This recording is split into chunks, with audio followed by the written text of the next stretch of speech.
Hey everyone, I hope you guys are well. I just wanted to ask you guys a quick question tonight. What exactly distinguishes a good remaster from the bad? To be clear, I am not referring to remakes. That is an entirely different topic requiring an entirely different video to address.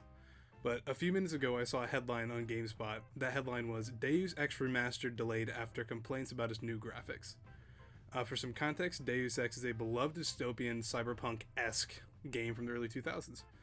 Not only did it aid in defining the era that it was born into, it also managed to set the stage for sequels that are for the most part very well regarded. Nearly 10 years ago, the most recent Deus Ex game released, and if you'll remember, 10 years ago was about when Uncharted 4 and Titanfall 2 came out. Yeah. That's when the last one of those Deus Exes... That's when the last one of those released.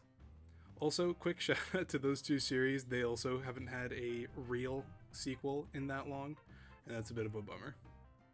Anyways, getting back to the topic at hand, Deus Ex was set to receive a remaster in February of 2026 before getting delayed to a currently unknown date.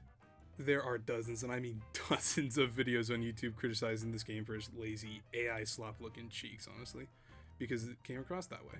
To Aspire's credit, though, they have recognized that fans are not pleased with the effort that they've demonstrated, and alongside the delay, they are choosing to refund all pre-orders. But now that I've spent the last few minutes using Deus as an example as a bad remaster, I'll give you a few more examples of remasters that got the same things wrong. There's the GTA trilogy, the definitive editions that are infamous for getting exactly the same things Deus Ex got wrong, with the addition of abysmal performance. That is a little bonus for you there. Also, there's a Silent Hill HD collection. As a Silent Hill fan myself, I don't think I can get into this without completely getting derailed by my frustration surrounding this downright dishonoring remaster. And remember the Ezio collection? Me neither.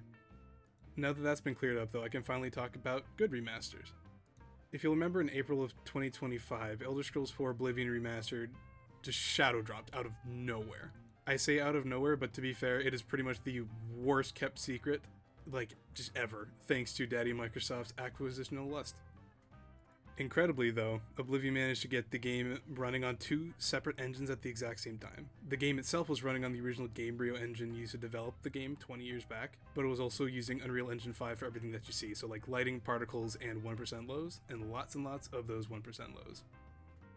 Oblivion Remastered is so far from perfect, but neither was the original, and that honestly is quite literally the most important factor to crafting a good remaster. Maintaining the original feel of the game is the highest priority. Without the soul, you're left with nothing but a hollowed carcass that comes across as a cash grab. So at least trying and giving your all to capturing that same lightning in a bottle as the original is a very respectable thing to go after. And that leads perfectly into the next component: passion. The team working on a remaster really needs to believe in the legacy of the original game. If a game is even getting a remaster, it usually means that the game is well regarded enough to stir up some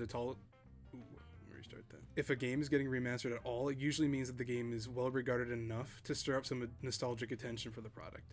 But if you misstep and hire people who may not care for the game at all, people are just looking for a quick buck, you just risk stepping on that legacy and upsetting your target market.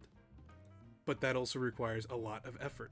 Remastering a game and pleasing a bunch of cranky old fans, Silent Hill, is not always the simplest feat. It requires effort and careful consideration to not only revamp the graphical fidelity, but perhaps innovate and improve on an already respected title. I believe you can find all three of these components here in Virtuos' interpretation of Cyrodiil. Virtuos cared enough to create an unorthodox hybrid engine that preserved the iconic Oblivion feel as best as it could, because it literally was the same game. That is not an easy thing to achieve. But they also really knew how important this game is to so many people, and they displayed their respect for the fans and the community, going as far as gifting every single member of the Skyblivion team a free copy of Oblivion Remastered. If you're not familiar with Skyblivion is a complete remake of Oblivion within Skyrim's game engine. And it's still on the way. It's still very much a work in progress, but they're getting so close to the finish line. I highly recommend checking out what they're working on, and if you would like to do so, I will leave a link in the description.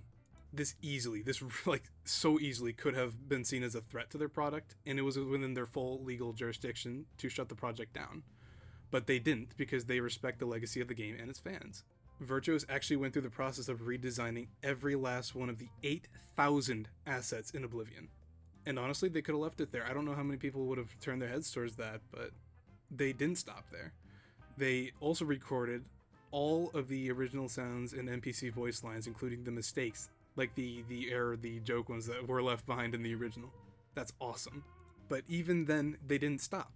They managed to both improve. Restart that. They actually managed to improve both melee and range combat, improving the hitboxes, which were pretty atrocious in the original, and the ability to build that glorious stealth archer build. And that is love of the game, that is respect for the legacy, and that is exactly what remasters should be. And they don't even necessarily need the latest Unreal Engine 5 graphics. I mean, I think back to the Master Chief Collection, which did implement some pretty cool motion, well, just insane, like technologically insane motion cap into the cutscenes, but I personally felt like in the game, the actual graphical enhancements maintained the art style of the games, and it was pretty good for what I was trying to remaster. With that said though, Deus Ex still has the chance to right their wrongs and make something that they're really proud to reveal to fans. Maybe I'm a bit naive, but I also feel like gamers can come around and forgive mistakes if our beloved games are respected and shown the care that they actually deserve. It's not a remaster, but I think back to the Silent Hill 2 remake. When those gameplay trailers released, fans were just livid, especially Silent Hill fans. They can be a bit aggressive, but there's also a lot of sweethearts out there. I love you guys.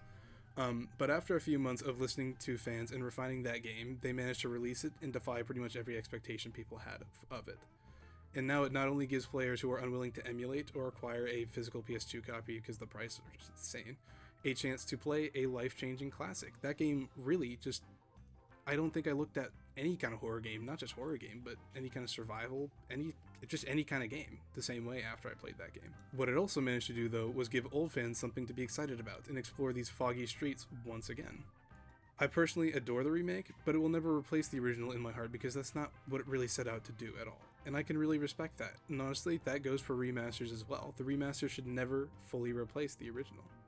But before I say my farewells, I did want to let you guys know that Deus Ex is having a franchise sale on Steam, and probably other platforms as well. And if you're willing to go buy it, it is absolutely worth playing.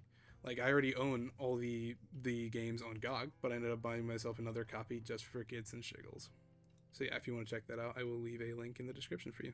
But yeah, with that said, have a wonderful night, and enjoy the Game Awards. That's coming up in just a couple hours now.